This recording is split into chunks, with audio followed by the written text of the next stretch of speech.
Really quiet. Start at age 14. Oh, Tangent looks like she shaved her head.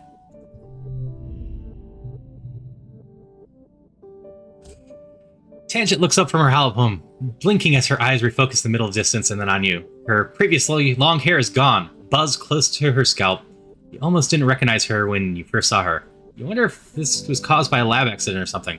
Hello, Selene, she says, already cagey. Did you need something? No, I just came by to say hello. Hair! I mean, what's up with your hair?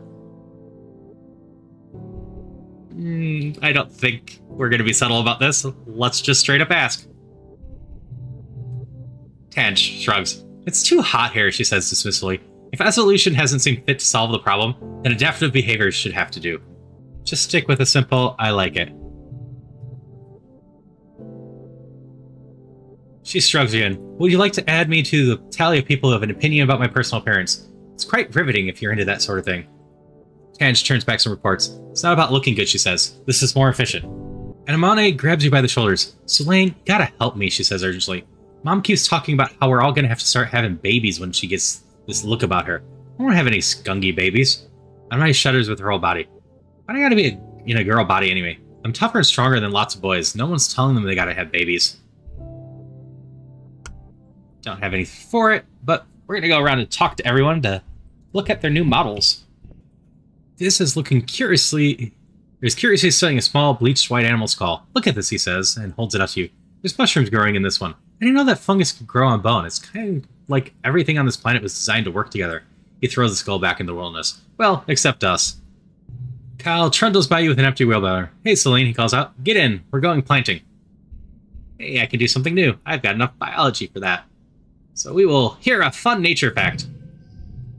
You recently overheard the children learning how to count by studying Popeyes. Popeyes have 1 foot, and 2 tail forks, and 3 stomachs, and 4 eyes. And if you see 5 of them together, that's lucky, Cal laughs, finishing the mnemonic with you. Wait, how did they find out that Popeyes have 3 stomachs? Don't want to know. Do you go to engineering much, Mars asks. I tried to talk to Tangent because she never wants to just hang out anymore. Not since she got started working on that big project. Mars snaps her gun. You know about that, right? Or am I just special? Tammy is helping one of the children learn to read on the holopalm. 30 stars in the sky, shining bright at night. Wonderful. You're doing great. She looks up at you and smiles. Hello, do you need something? It's your birthday! You, wake from a night of blissful, peaceful dreams. No nightmares, no premonitions, just a pleasant feeling of contentment. You stretch your arms over your head, blinking in the watery, quiet sunlight that seeps through the porthole window. There are always things changing on Vertuma. You can't help but feel like things are changing for yourself too. Not just your body, but your mind, your emotions, your future. 14 is going to be your year. Your parents have been working around the clock since the last attack, trying to get the fields right again in time for this year's planting. Spark snow has already started falling, and every day they come home complaining about having to clear it. I ask you to ping them when you're awake so they can share a birthday breakfast in your quarters instead of sitting shoulder to shoulder with everyone else during breakfast service in the canteen. Fire them a message and lie back in your bunk, watching dust motes float lazily in the light.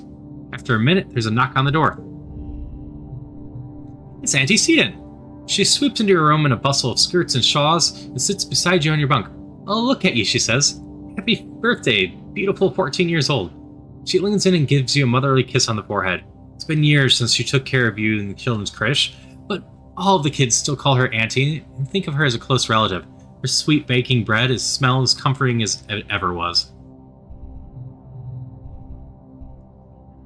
Okay, enough with the mushy stuff.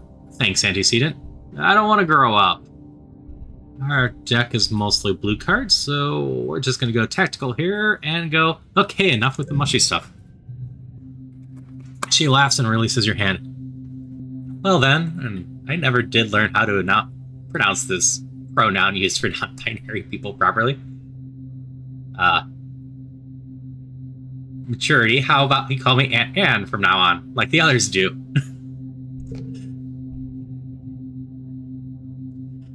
Now, come on in here, Aunt Anne says, spreading her arms wide. Give me a great big hug. You hug her, enveloping yourself in the warm and familiar softness of her. Over her shoulder, you see Anamane standing in the doorway. Well, her hair anyway. She's been growing it out. There's no hiding it behind a corner. She steps into your quarters. Happy birthday, bud, she says, bouncing on your bunk. Way to get older. Enjoy being 2 years older than me. For a few months. Thanks. I thought you were on your way to medbay, Anne tells her. And Anemone shrugs. Anne turns to you. Annie is supposed to get her menstruation cessation implant today, she says.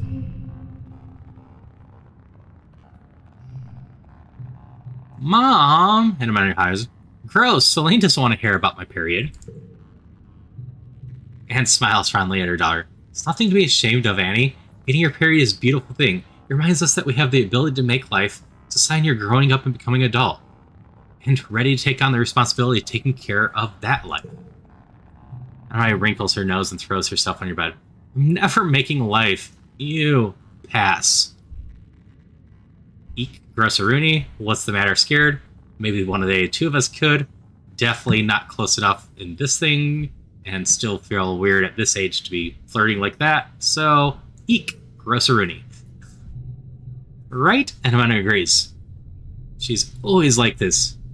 You made me think it's bad. When I get my period, she made me cake with red gooey center and said, welcome to womanhood. She rolls her eyes. It's bad enough. Like, shot up overnight and got boobs and want to cry all the time. She has to go around telling everyone, too. Your parents finally arrive, still damp from the field and bringing in the smell of crisp, tangy snow on their clothes.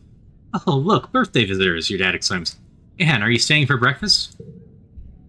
Anne reaches into her bag and brings out a staff of tiffins. No, thank you, but I brought your order with me from the kitchens, seeing as I'm stopping by.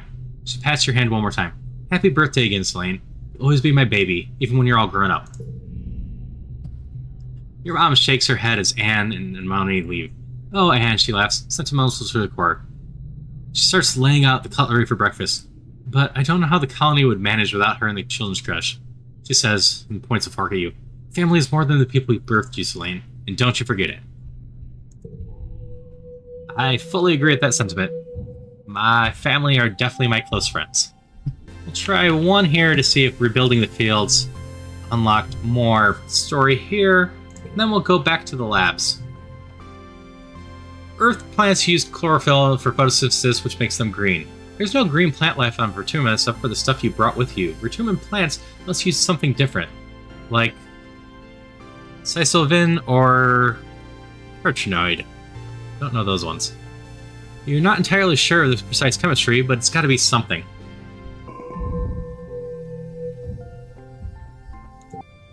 Today in class, you're studying genetic enhancements. Nearly everyone in class has one, chosen for them by their parents before they were born.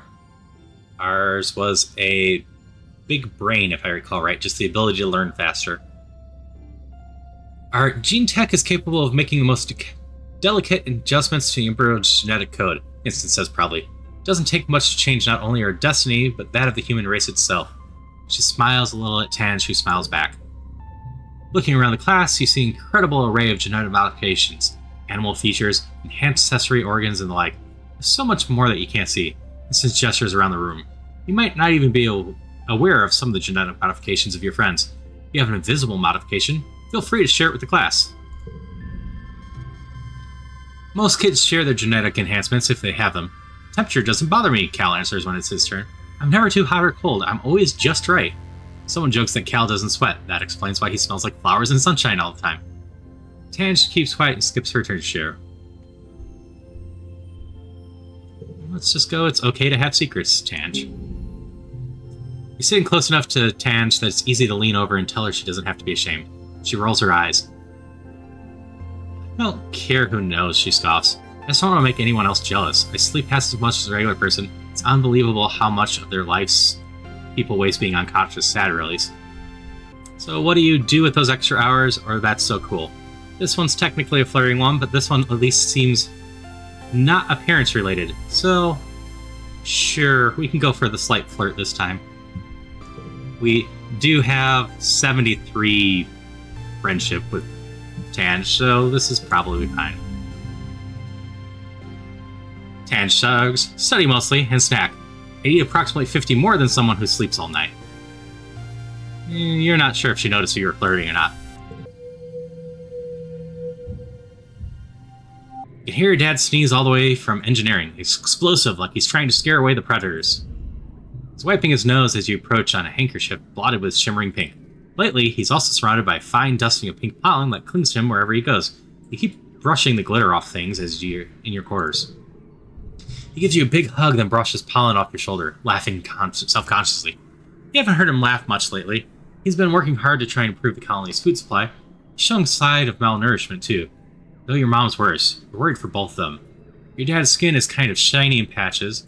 He sees you starting to rub his hands over his arms. Sparkling dust poofs off of him in clouds, stimulating in the light. Oh yeah, that's a new symptom. Seems harmless, though. Could just send him to instance, perhaps. New symptoms are probably not a great thing. Your dad waves you off. I will, he says, placidly. She's as busy as we are these days, though. There's no sense in bothering him. He flexes. He's pretty strong, though. He's got nothing on your mom. I'm doing fine, really. Your dad sniffles. Gosh, I feel like someone stuffed a whole Watoto pot up my nose, he says. Like I could just poke a stick up there and pop, fresh Watoto goes. Ugh, Dad, gross. He just grins. What? It's true. He follows his gaze in the fields and lands outside the gate. I wonder if the foragers could use an extra hand, he muses it all. Yeah, maybe I'll join them out there tomorrow. Neither of your parents are taking proper care of themselves. They're so stressed out from the poor harvest and low food supplies. They try not to let you see it, but you can tell. Maybe your dad's right. A little seasonal illness is nothing compared to the dangers of running out of food. You spot Tangent leaning against the wall outside of engineering. She's yawning, rubbing her eyes, and staring off to space. She startles as you walk up. Oh, Selene, I was just taking a short break. Tired yawns are infectious. Join in and yawn too. Sure, infectious yawns are fun. Did you stay up all night too? She asks. I don't even remember when the last slept. It might have been a few days ago. You haven't slept in 2 days? More like 3, she replies, then pauses for another jaw-cracking yawn. As I said, I'm tired. Even my enhanced bodies has limitations. You look at her quizzically. I don't just need to sleep as much as other people. It's a genetic what's it, she says foggily. You know, a DNA enhancement. I guess sometimes even I forget to do it. I should set myself a reminder. Polo, add to schedule, sleeping nightly. 2300 for 3 hours. Her halopon emits a tone of response. Tangent replies sleepily. That should do it, she murmurs. Her eyes are practically closed. Find her someplace to take a nap. Get her an energy, leave her be. Let's get her a place to take a nap. Tangent follows you obediently in engineering wing, too tired to protest. You slip into medbay and grab a blanket and pillow off the shelf. By the time you return, Tangent already fallen asleep, curled up in an egg chair waiting in the area. You gently place a blanket over her, and she hums happily before going slack with much-needed sleep. Could try the lab a bit more, but food supplies are sounding like they're bad, so maybe, just maybe, should try this whole working on the farm thing for a little bit to see if we can't help with the food. As my gut says, it's gonna be bad if we run out of food. So I think maybe we should switch to helping with that for a little bit. So let's try work on the farm. It's a proud day for your mom. You're finally following in her footsteps. She meets you at the gate to the gardens. Hello, Sprout, she says, sounding chipper. Come on, we got a lot to cover before you'll be able to keep up with the rest of us. Finally, some real farming. Your mom shows you around the fields and the geoponics domes. You'll mostly be working in the fields, with the hardier earth crops like the potatoes and the corn, as well as the native plants we managed to cultivate. Wow, there are some native crops mixed in with the earth ones. Incredible. You spend the rest of the day pulling weeds and watering plants. You're dirty up to your waist by the time you're finished, but it's good, honest work. You're proud to be able to do something that helps the colony. Cal gives you a high five and invites you for a cool drink in the cafeteria. All other agriculturists join you. Of all the places in the colony you've worked, geoponics is the most like a family. Maybe because they've always been your family, thanks to your mom and dad. You're at lunch with your parents. Sliced soy cakes and watery broth again. Great. When they put down their cutlery and look at each other, then you. Selene, your mom says, there's something we should tell you. We've tried to shelter you from some things, but we think you should know why we've been working so hard in geoponics. There's a meeting after lunch, and I would want you to come with us. Okay. You follow your parents to the council room. Mars has also been tagged along, and you take a seat near them as your mom and Aunt Anne stand to address the council. After Eckhart officially calls the meeting, she gestures to your mom. I'm not going to mince words, your mom says firmly. All our efforts to increase food production in geoponics have failed, especially given the failure of the pixie beans. The destruction of the fields during the last attack put the nail in our coffin. By the end of the year, the colony will run out of food. Oh hey, my instincts were correct. The rest of the council murmurs in concern. You and Mars exchange horrified looks. You've been doomsaying about our food supply for 2 years, Lulu. Rhett questions. Do you mean to say we're past the point of no return? Your mother nods grimly.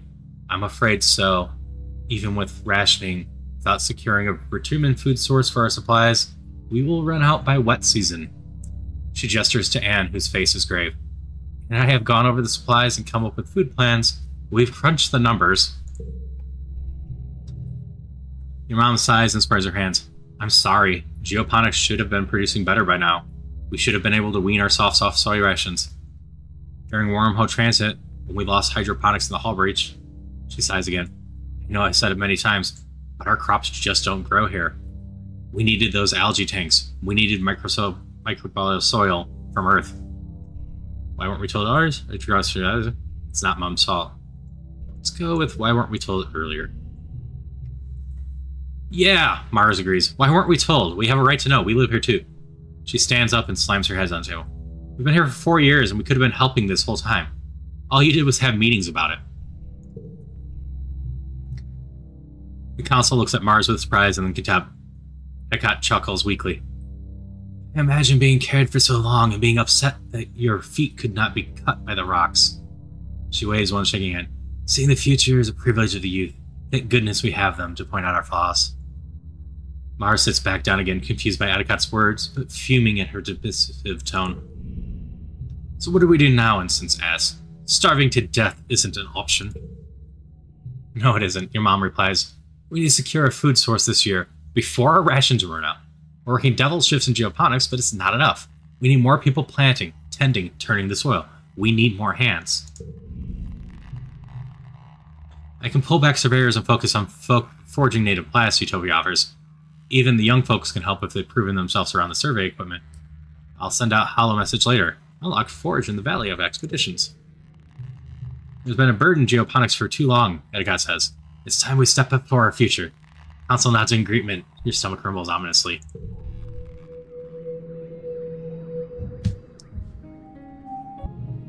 The mood in geoponics is tense. Everyone is working themselves to the point of exhaustion trying to get enough plants in the ground to survive this year. Work the farm! Someone broke into the gardens last night and stole some green tomatoes. What a waste. Not only were they probably too bitter to eat, but now you don't have the seeds to replant. Your mom is furious. This sucks. Your mom calls everyone for an all-hands-on meeting. She looks grim as she surveys the group. Alright, farmers, listen up. Based on my projections, geoponics should have been producing 70% of the colony's food by the end of our 3rd year. The rest was to be provided by stored rations and hydroponic algae greenhouse aboard the Stratospheric. The agriculturists all nod. Everyone knows this is where this is going. Because we lost so much of our hydroponic equipment in the wormhole incident, as well as 90% of our soil and bacteria cultures, we are nowhere near the production we need to be at. We also had hoped to have domesticated at least one native crop, but as we found from the pixie beans last year, we have some more work to do with that on that front. She looks at every one of you in the eyes. You are my people, my family. I'm not going to sugarcoat this for you. The colony is going to fail if we don't get a handle on agricultural production. People will die. You feel a pit in your stomach, and it's not just from hunger.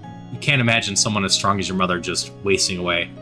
Your pulls up a hollow screen outlining work plans for the season. You feel your own palm pulse as you receive a copy. There's so much life here on this planet, your mother says, but it seems to fight us at every turn. I set soil chemistry analysts to your palms courtesy of geranium. The soil needs to be conditioned extensively to support earth crops. We need to cultivate more Verternium crops in a partnership with the foragers. We need to salvage what we can from hydroponics and get that up and running by the end of the year. Mother would never stoop to being beaten, but you can see the lines of fatigue around her eyes. It'll take a superhuman amount of work to turn this around, but it is still possible, she says. You are the people who will save this colony. I believe in us and the miracles we can perform here. Thank you for being here to do the work. Now let's get out there.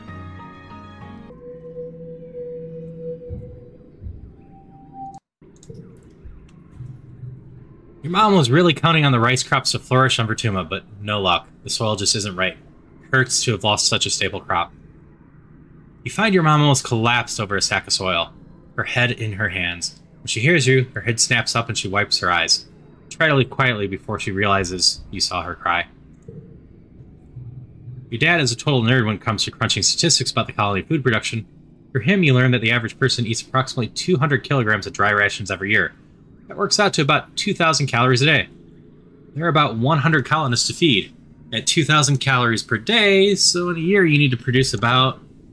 well, no matter how many times you think it over, the math is grim. Even with all your hard work, geoponics is producing far less than the colony needs to survive. It all feels so hopeless. Knowing that all your hard work still hasn't been enough, well, it breaks something in you. Hunger and desperation boiling over in your stomach as you work. Like bitter acid, you're working so hard and you're still starving. You deserve to eat. You need to eat. If you don't eat, you're not going to be able to work as hard as you need to. So, when it's just you and a wheelbarrow of anemic-looking carrots, what do? Nope. We will not steal. We do not cheat. We do not steal. Takes a short amount of willpower, but you get all the carrots weighed and delivered to the kitchens. This food is for everyone. It's not a lot of food for 100 people, but at least you'll all starve together. You spot Tan sitting on a large boulder outside the lab. She's eating a pressed soy bar ration with determination, alternating bites with huge gulps of water to wash it down and act as quickly as possible. What are you doing out here? She stops her grim work long enough to acknowledge your question. Hit the limit on the number of consecutive hours that allow me to work in the lab, she says. So I'm taking a break, she says, mocking air quotes in the sentence. Maybe they're right. How dare they? Tange doesn't need most breaks, so how dare they? That's what I said, Tange replies. They think they can boss me around just because I'm younger. She scoffs. I'm smarter than any two of them combined. Ugh. Tange groans and rubs her bloodshot eyes. I just want to work, you know? It's so frustrating to be deep in the zone. Feeling like I'm just on the precipice of discovery. And some tells me that apparently my genius is taking too long. Why don't treat me like I belong there? The way Dr. Instance does. Tange mutters. She actually respects me. They're just jealous that she likes me more. Tange slides off the boulder. You see the color bleed from her face as she stumbles into you, nearly crumpling to the ground. Oh, she grits out, leaning over while the dizziness passed. I thought the nutritional uptake of the bar would be quicker than a real meal, especially after taking into account the time required to walk to the cafeteria. She trails off, realizing she's clutching your jacket and pushes you away. My apologies, she says, brushing herself off. I am, regrettably it seems, only human. Tange scrubs her hands over her face. Ugh. Sometimes it feels like I'm a prisoner in my own body. Like I can feel myself trapped in it. This stinking, sweating bag of meat and bad impulses. Stuck with the burden of keeping it alive every day for the rest of her life, and her voice breaks. Tange, why are you crying? Say nothing. Let's go with the crying. Tange scowls and wipes her eyes angrily. Reflexive lacrimatation is an evolutionary response to emotional and physical stress, she snaps. In other words, no, I'm not crying. It's just this resentment for my physical form. It reminds me of when I was little. An instance used Genotech to give me this body. The right body. Only, this body's wrong too, she adds quietly. It's right in a lot of ways, but it's still imperfect. It's still human. If I were AI, everything would be more simple. I could just do my work. I could just do what I'm good at. No messy biological functions, no emotions, just clear and beautiful purpose. I hate this. I hate feeling like this. flirt options with Tange have been terrible so far. Because when someone goes ranting about how they hate their body, the right answer is not, I think you're beautiful the way you are. That is not empathetic or proper. That is a crap take. The correct answer right now is, I'm always here to listen. So that is what we will be going for. Tangent manages a watery smile as she wipes her eyes. Thanks, she says. I apologize for being all wet on you. It won't happen again. She wipes her eyes and straightens her jacket, and then takes a deep breath and holds it for 10 seconds. Her eyes close. By the time she opens them again, she looks ready to go back to work as if nothing happened. You admire Tangent's determination, but sometimes you think it might come at a price. It's time for Marchmalia, the yearly midsummer celebration, where the colony gives thanks for good fortune. Haha. Well, it would be, but as you file in the main square, you can't help but notice that the feast table is nearly empty. But Anne lacked in resources she made up with care. The dishes are lovingly plated. Soy cakes glisten, steam rises from the buns stuffed with mince. And there are great pitchers of vegetable broth rendered out from even the most inedible food scraps. There's a neat stack of sugar cubes for dessert.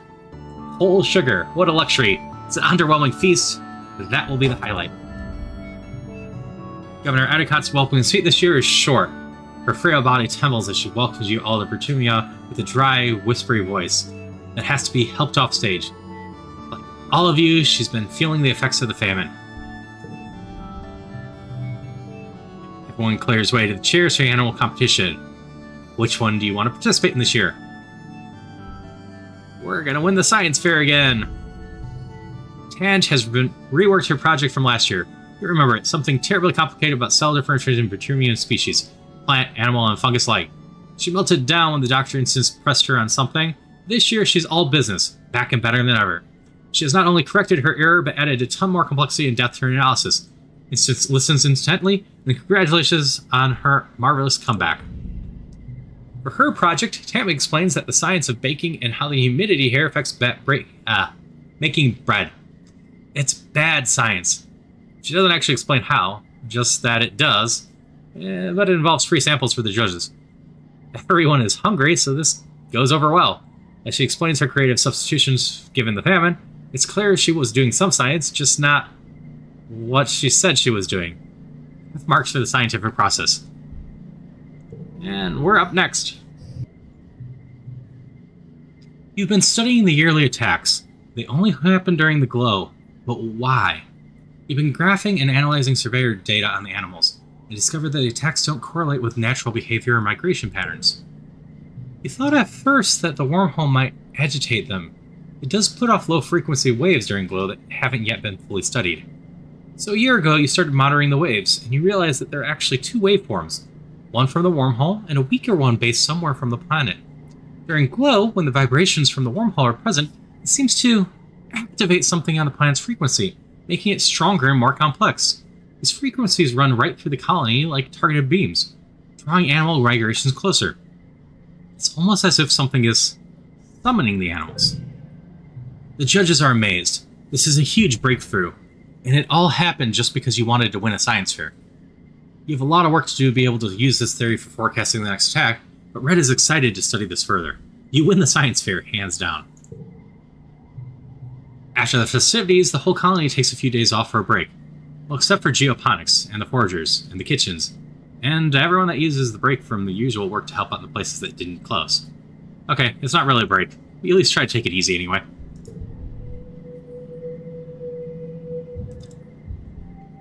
Back to working on the farm. Your mom is working the fields when you arrive. She works the fields when you leave. Every day she works the longest and the hardest. You know her mom is strong, but not that strong. It worries you to see her growing more gaunt and pale as the famine stretches on. Even your dad pitches in to help the fields. He's not analyzing the plants to see if there's any way to make them better suited for human soil. He always has a joke to spare, or a friendly word. It's nice to have him around even in these conditions. This sucks. You hear an uproar from the other side of the fields and run over, worried that there's been an accident. Unbelievably, people are cheering. Your mom proudly holds a potato plant over her head in one hand, her biceps straining under the weight of the tubers and clumpy brown soil. You count 3, 5, 7. 7 perfect mature potatoes on just this one plant, stretching all the way around you in the field, the leafy green tops of the other plants waving in the breeze. You look around at the other agriculturists. Some of them have tears of relief in their eyes, and everyone is smiling and laughing.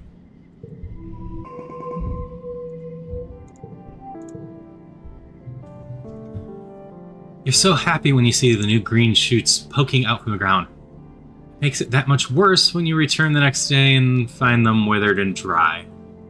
What's wrong with this planet? That's it. You can't work anymore. You lie down in the middle of the barren field and stare at the sky. In Earth Hollow vids, you expect to see vultures circling overhead. But it's just the twin suns of Vertuma, beating down on you mercilessly. After a few minutes of sulking, you get back to work.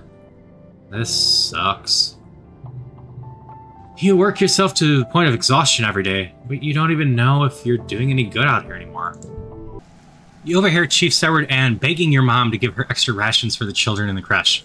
It's hard to hear your mom turn her away, but what choice does she have?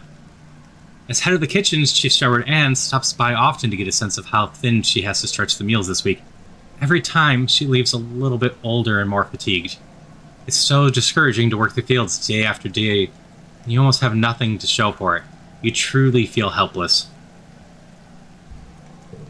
This sucks.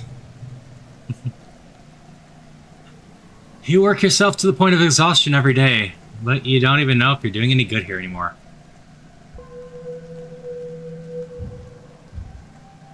Suppose we will just try foraging. Utopia greets you warmly as you muster your first expedition with the foraging team. Selene, I'm glad you can make it. We need everyone we can to gather supplies now, boosting our food supplies. I'm ready to sniff out those tasties.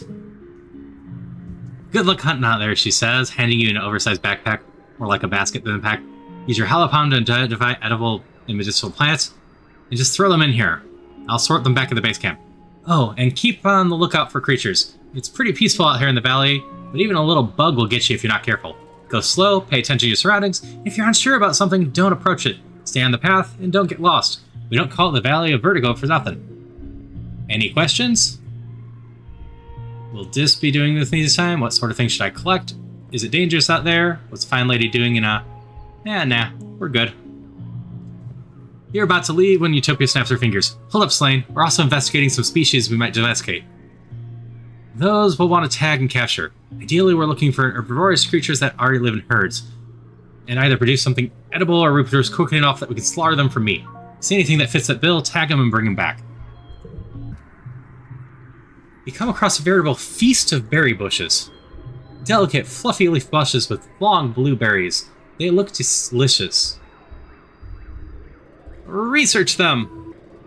Research confirms that these blueberries are edible. Harvest them. You harvest the blueberries by the handful, filling your basket. You bring them back to Utopia. Cheers. These are our favorites. Here's sweets, she says, tossing you a berry. Have one. They're delicious. You're too worn out and tired to continue. You have to go home now. Try out resting at the farm, though. You and Cal walk through the park, a special place set aside for growing ornamental plants from Earth. It was grown from a precious seed bank, preserved for over 20 years aboard the Stratospheric before your mother started planting them here on Vertuma. Almost nothing here is grown for food, but many of them are technically edible. It's so green here, Cal says, stopping to smell a bush of fist-sized flowers with velvety petals. Wow, they smell so sweet. It's so weird. My mom worked really hard on this. This is such a waste of space. It's so peaceful. Let's go. My mom worked really hard on this. Your mom brought these flowers with seeds from the earth, and somehow found time to cultivate them here, even though there was so much work to do on the farm. Just goes to show that there's a lot about your mom that you still don't know. Let's go with It's So Peaceful then. Cal catches a funny smile on his face. It really is. This is one of my favorite places in the whole colony. You can really feel the love in every plant. One pretty white flower in particular is flourishing here, the Astradia, your mother's favorite. It seems to be growing faster than every native plants do. covering the paths and bluffs with tiny white stars. You actually have to push clumps of it aside to make, in some places, just make sure you don't crush any. Good thing it's so beautiful. It's been 3 seasons with heavy food rationing, getting more and more strict as the year dragged on and fields continue to struggle. You've been wasting away. You all have. It's not just the lack of calories, there just aren't enough vitamins and good stuff in the food you're eating. This doesn't sound great. Oh, that's a shame. Just rested and already have a ton of stress. Your muscles ache all the time. Sometimes you feel strangely euphoric, filled with inexplicable energy, but often it feels like there's weights tied to your shoulders, pulling you down. You don't have the energy to do it anymore. Even the prospect of getting up to find food feels like too much effort. Better just lie down and accept it. Despite being so tired, you can't fall asleep. You spend entire days in a dazed fog. At least you've hardly feel the hunger now. It's hard to tell dreams from reality. Still does not sound good. Last week, you were brushing your teeth when you noticed some of your teeth were wiggling. You brushed and watched all your teeth begin to fall out of your mouth, clinking in the sink like pebbles and washing down the drain. Horrified, you started screaming, only to snap out of it and realize you've been staring at yourself in the mirror the whole time, lost in hallucination. Your friends stop working and retreat to their quarters. You lie to each other in the holonet, saying you're all okay, just taking it easy, waiting for the harvest. Well, the harvest came and went, as meager as ever. Your mother still hasn't given up and never rests, never stopped working, as much as your dad begs her to. She must be sleeping in geoponics because you hardly see her in the family quarters anymore. From where you lie nestled in beds in your cozy coog, it all seems like far, far too much effort to bother with. But we can't stay in bed. You try, but end up collapsing off your bunk. You barely have the energy to climb back into bed. You don't feel pain or fear, just a strong urge to lie there and stare at a poster of a pink cat on the wall, which you do for hours. You're pretty sure that behind those yellow disc eyes is trying to tell you something about the nature of the universe, the cycles of space and time. Have you been here before, or is this the first time? Your mom comes to your bedside and tries to feed you some of her rations. She looks like hell, swall-eyed and grunt, but she refuses to stop working. She says she can't keep the rations down anyway. They upset her stomach. Please, Selene, she whispers. Please eat. Got a feeling this is not going to end well in general. Mom's probably dying soon in general.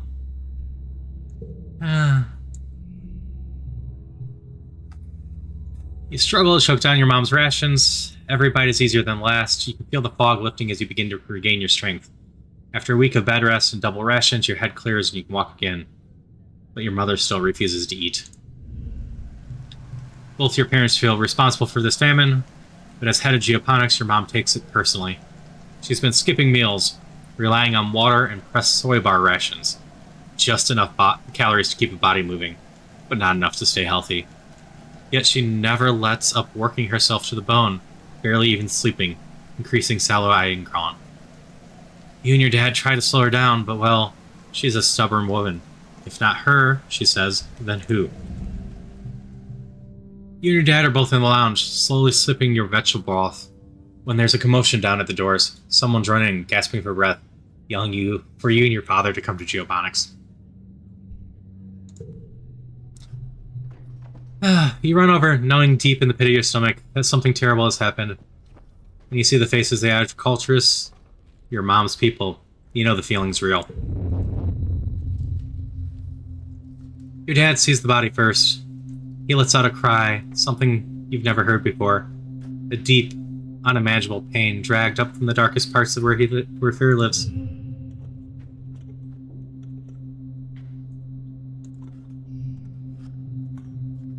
Your dad falls to his knee beside the frail body of the mother. He pulls her into his arm and sobs, wretched and agonized. You don't even know what to think. Your mom always seemed larger than her body, but seeing her now, there's nothing there, just a fragile soul. They tell you she didn't even cry out. She just went to her knees, then to lay down in the dirt, and that was it. She's gone. Your mother's body is taken to the incinerator room, and that night the colony gathers to pay their respects. Do you join them? Yep, figured this was coming. Still sad.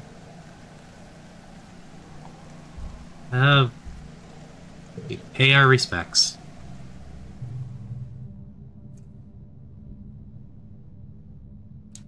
Incinerator room has been cleared, and a wreath of flowers has been placed over the mouth of the organics recycler. They're white astrenia, your mother's favorite flower, carefully carried from Earth with the hopes of it flourishing on Vertumen, just like you. Stand with your father and Aunt Anne. Etiquette and the rest of the council are here as well, including Rhett. You're surprised to see tears rolling down his face. He's such a hard-ass in the garrison. Cal's here with the other Exocolonists. The rest of the colony waits in the canteen to offer their condolences after the service. Yeah, Metal. It seems like Zenith and Stella have played this before. This is my first time going through this, and excuse me if I start stumbling on this, because this is harder to read. Go figure. Governor Etiquette gives the eulogy. As a colony, we share our blessings, she begins solemnly. However, today, in sad company, we gather to share the burden of our grief. Fluorescent was born on Earth, but she was more than many of us exemplified the spirit of endeavor to bring life to beyond the stars. She bore life, not only in her body, but bringing it forth from the ground she so faithfully attended. The debt we owe her is the kind that we can never be repaid, she continues. It is with teeth and unbearable grief that we must continue on without her, in awe and respect for her sacrifice. The depth that was never expected of her, but which she did not expect of anyone else. It is on her strong shoulders that she carries us still. Etiquette closes the door to the recycler, and the particle disintegrators begin to reclaim the buckles that once formed your mother. Your father squeezes your shoulder, making a small, choked-off noise of pain.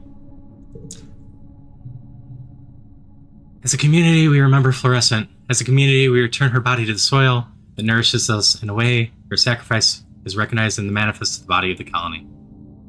The ceremony is adjourned to the canteen, where a somber wake is held in your mother's memory. There isn't enough food to dull the emotions, and your empty stomach only reminds you of her unfinished work. Whew. Your father is the new head of geoponics. In a few hours, he receives your mother's remains so that he can add them to the colony's precious supply of brown soil from Earth. You touch the cool lid of the container, marveling that your mother could fit in such a small box. You don't have to be okay, your father says quietly. His voice is thick with emotion. No, I'm not. I have to keep going where she left off, but if you can, you should take some time off.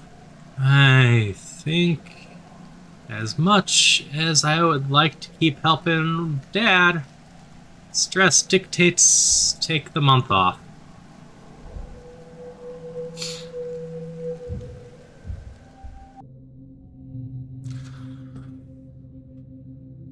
The prospect of just going back to work like everything's normal is too much to handle.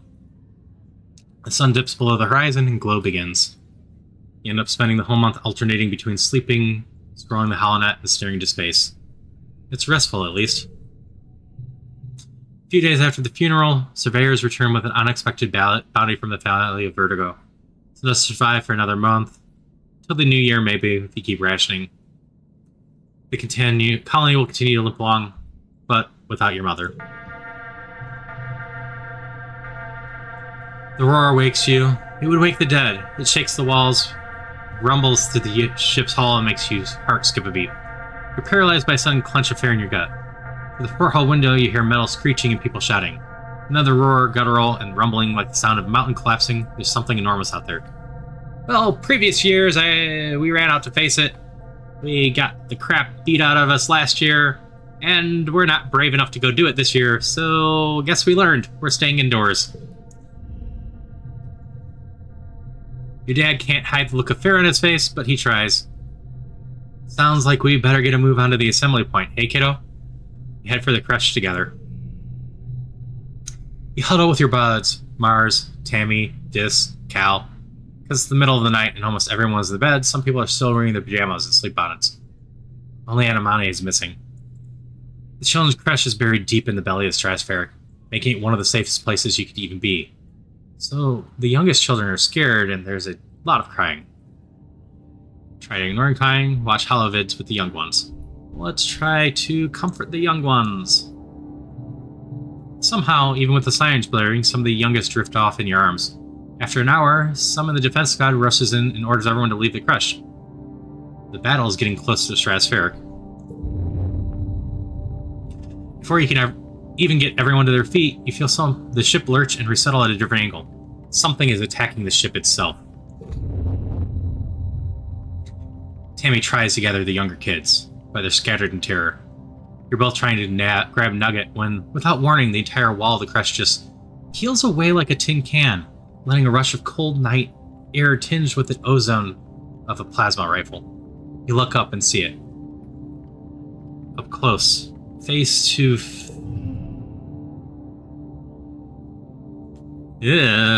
that's not friendly.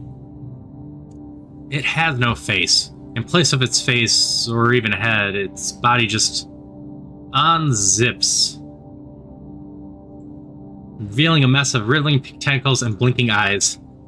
And I'm and your brother Kama are among security squad trying wildly to divert it away from living quarters. It smashes into the ship again and roars, calling up a terrible noise from somewhere within its seeping wet claw, and Tammy screams, "Tammy!" She's falling on the angled floor and sliding towards the maw of the faceless. Save Tammy's life once. We can do it again. Crawl on your hands and knees down the sleep slope on the floor towards Tammy. She and Nougat are clinging to the wreckage of the wall, wide-eyed and terrified as you approach. You grab Tammy and Nougat and help them stumble to safety. The faceless is too focused on tearing the ship apart to even notice you. Your dad ushers you into the engineering wing, where you cower with the others, trying not to panic. All around you, metal screams and buckles, and great tremors vibrate through the ship. Finally, after what seems like hours, the noises stop, and congruous sounds the all clear. Your dad checks the console bulletins on his holopalm. "Oh no," he moans quietly. "No, no, no, no, no." The council calls an all-colony meeting to face the aftermath of the attack. In the oppressive gloom of the glow, you gather near engineering with the other survivors. It's one of the few buildings still standing. The corpse of the Faceless still sits in the caved-in wreckage of the stratospheric, spilling its flaccid pink tentacles from its horrible zipper-toothed maw. It's already beginning to stink. Your mind keeps replaying that terrible moment, the Faceless rearing up and obscuring the sky, and Amana and her brother looking so small before it. Governor Edicott was killed by the smaller creatures that swarmed command during the attack. In her absence, Seek addresses the colony. The council acknowledges the bravery and defense squad, citing their heroism and finally taking down the Faceless.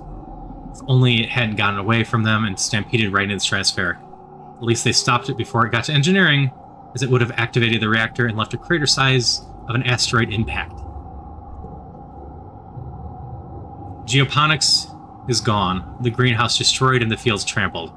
After a year of suffering, starving, and only barely scraping by, you're not just back where you started, it's even worse. Everything your mom sacrificed herself for, gone in one night. The entire front half of the stratospheric has been destroyed. The living quarters, the canteen, the garrison, the lounge, even the creche. It's all gone. It's only by some stroke of luck that people hiding in the creche weren't all killed. Yeah, this is bad. Seek solemnly reads the name of those who lost their life. Too many, including Governor Edicott. You all stand for a moment of silence. You feel the weight of loss like a blow to your chest. And Amana and her family cry out when her brother's Com's name is called off. And their quiet sobbing continues in the silence. With the living quarters destroyed, everyone moves into the engineering wing for shelter. You're crowded into the classroom with other families. The adults try to make it seem like a sleepover, but you're still so shaken. Tammy tells everyone what a hero you were for saving her. Anime cries about her brother and screams at anyone who tries to comfort her. Eventually, you just ignore her grief, as painful as it is to hear her all night.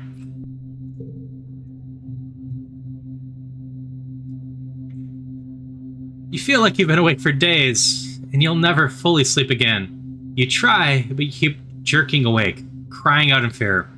Eventually, you fall asleep sitting up, held in your father's arm. Your sleep is fitful, but mercifully dreamless.